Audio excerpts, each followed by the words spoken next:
So we'll go for the Macbeth, and we are going to have a discussion on the scene one, act one, scene one. So in this, we understand that the three witches, who are the three witches? They make the prophecy to Macbeth, isn't it? So the three witches that are, who appear during a storm with thunder and lightning. So they discuss when they will meet again and agree that what it will be after a battle, isn't it? So three witches are here, and the three witches come with what? Come with the background. The background is known as the storm and thunder and lightning. And they discuss with the three witches, right? Who discuss what they will meet again, right? And when they will meet, now they will meet after a battle. Battle means any of the war, right? They plan to meet on a field and talk to Macbeth. So they chant means you understand, they make a kind of song to sing. So what did they sing? They sing nothing but they said, fair is a foul and foul is fair.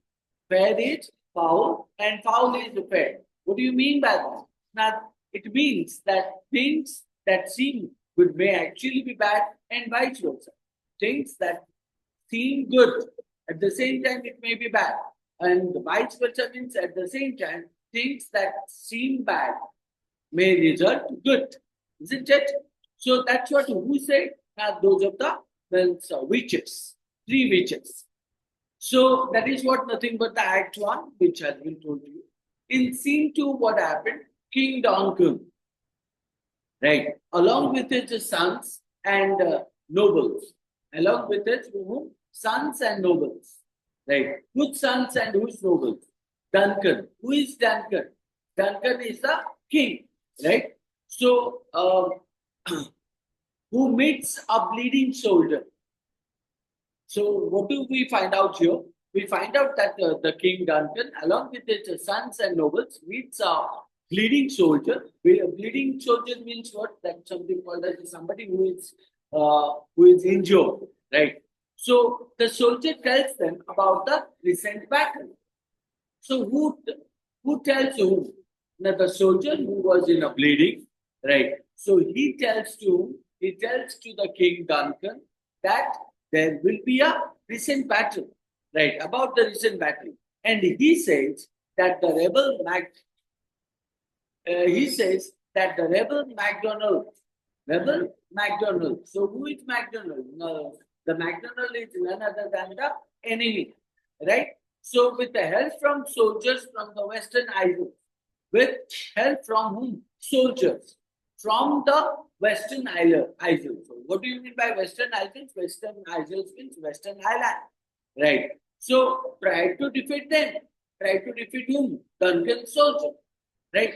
So, but Macbeth fought bravely, right? But Macbeth fought bravely because Macbeth is who? Who is Macbeth? Macbeth is nothing but the brave soldier of Duncan, right? So, who fought bravely and killing whom? Killing Macdonald, right? So, and winning the battle.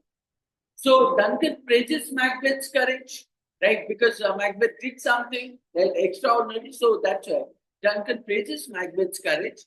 The soldier continues and explaining that soon after the first battle, the king of Norway attacked with the French soldiers supported by the traitor, the Thane of Cawdor.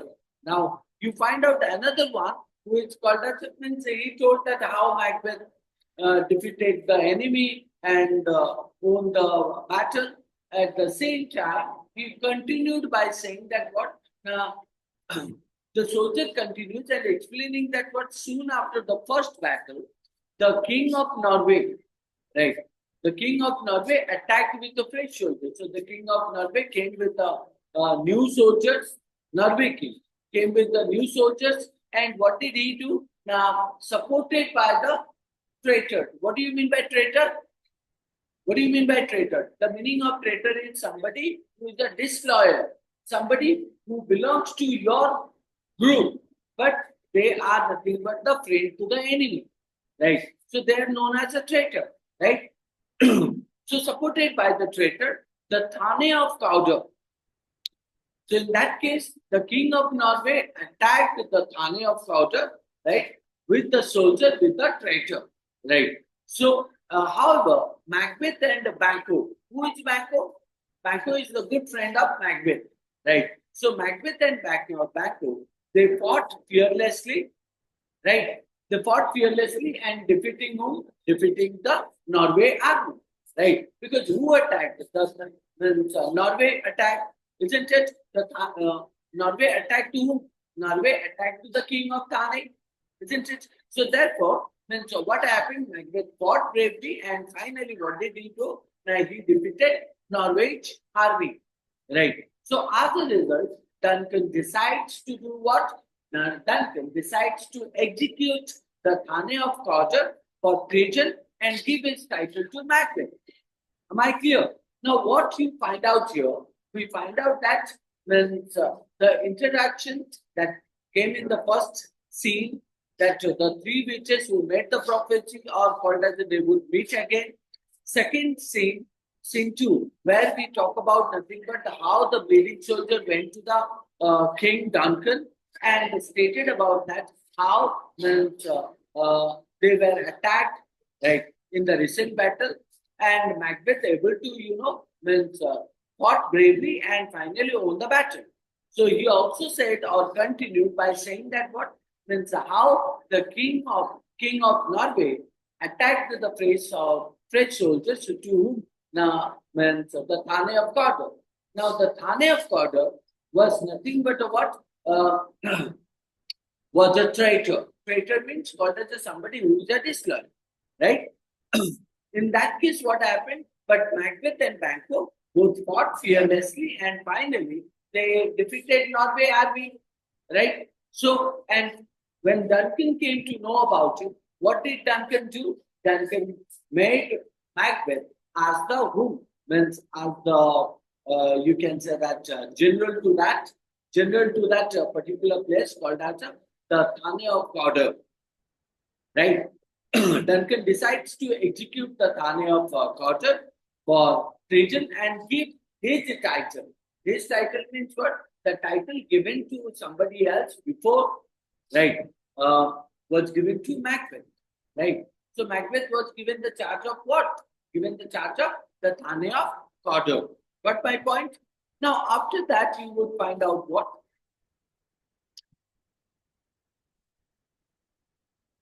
So after that, in scene 3, right? In scene 3, so that contains a conversation.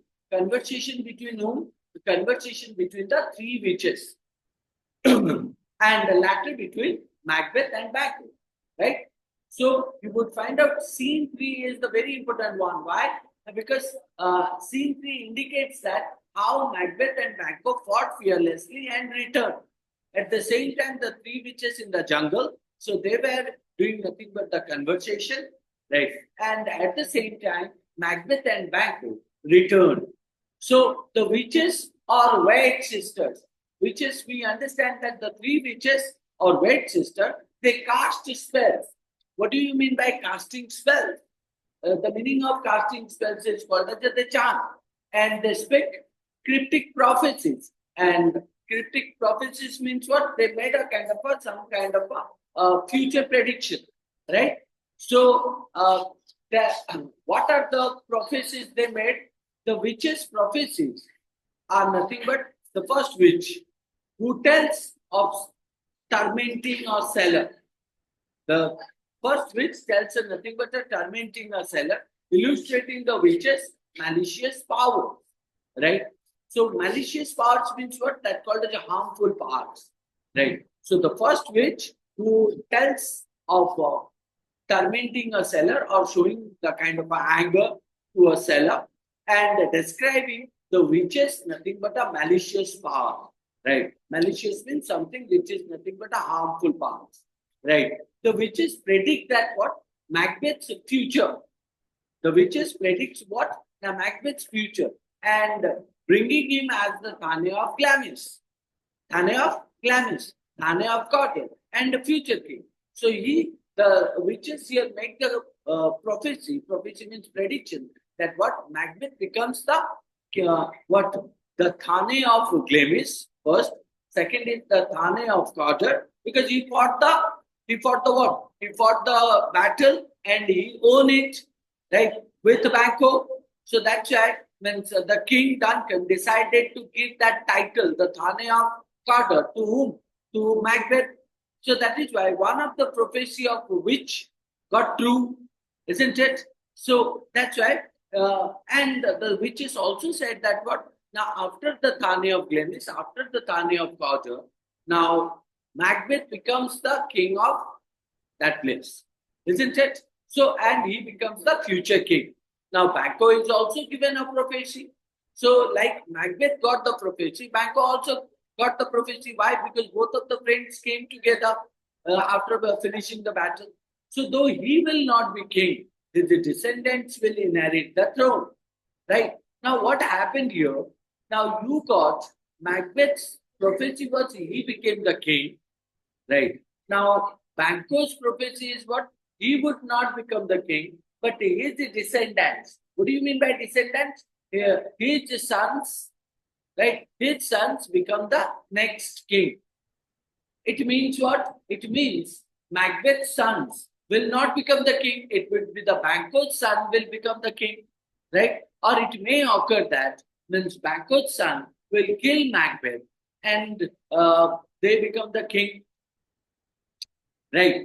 Am I clear to this? Now, second is called as a after listening to this, Macbeth and Banquo's reaction. Now, what is Macbeth and Banquo's reaction? Now, Macbeth is surprised. Surprised by what? Surprised by the witch's prediction. Macbeth is surprised by what? Witch's prediction, right? Especially since he knows that he was the current Thane of Cawdor is alive, isn't it? So he knows that what? The current Thane of Cawdor is alive. So in that case, if the current Thane of Cawdor is alive, then how could he become the Thane of Cawdor? Right? So in that case, the prediction is wrong. Right? So Banquo also remains doubtful of the witches. Doubtful of the witches. How? Now warning that which might lead to harm. Right? That the truth might lead to harm. It means what? Banquo said to the witches that if they said the truth, then this will definitely lead to whom? Lead harm to them, isn't it? Now, in that case, what happened? Now, look at the whole prophecy, right? So, the prophecy clearly makes the sense that how means Macbeth thought about it and it got truth. It's like the human beings who have nothing but a dual face, right? Now, Macbeth and Banquo are the good friends. Now, after listening to this prophecy, what do you think that? Now, obviously, it will turn into enmity.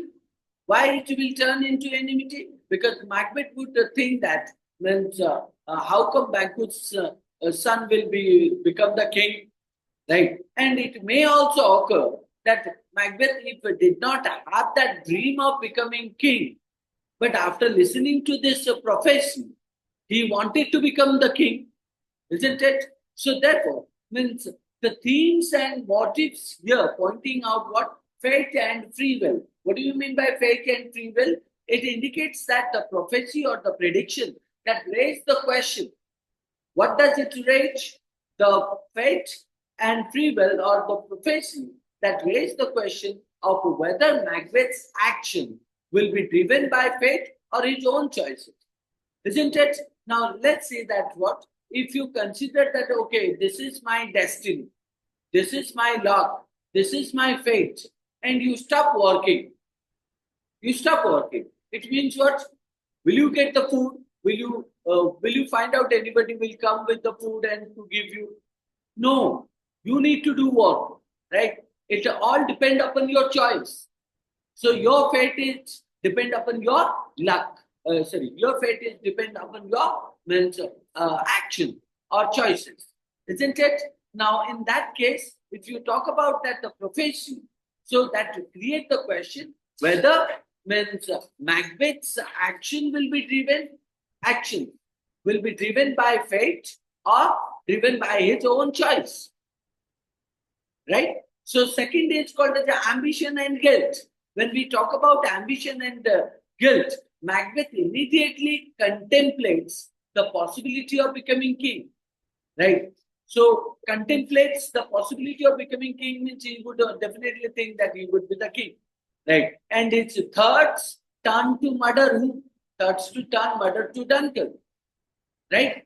Then second is called as not only thoughts to turn thoughts to kill the King Duncan, but also you would find out that he might kill to his friend Banquo, right? Unsettling him deeply. Then next is called as the supernatural. The supernatural is called as the which is symbolized. Which is symbolized what? Chaos and evil. Now, when you talk about the word called as a witches, it did not bring you any blessing. It will bring nothing but called as evil. It will bring with what? Chaos. Chaos means confusion, evil means harmful, right? So, and you could find out that their influence disturbing the natural order. What is the natural order? The natural order is called as a means when you are talking about the king who means who is a good in nature. So Macbeth who have a loyal to the king. So Banquo who is nothing but a good friend of him, right? And everything that goes very well, smooth. But their prophecy lead to what? Their prophecy lead to nothing but a disturbing everything, right? It will create guilt. It will create greed. It will create, you can say that, depending upon the fate and will, right, or free will, and it will also create nothing but the ambition in the mind of these characters, Macbeth and Banquo. Got my point? So let it keep till this, and next class we'll start with the resume with the next scene 5. Okay, scene 4 and 5. Okay.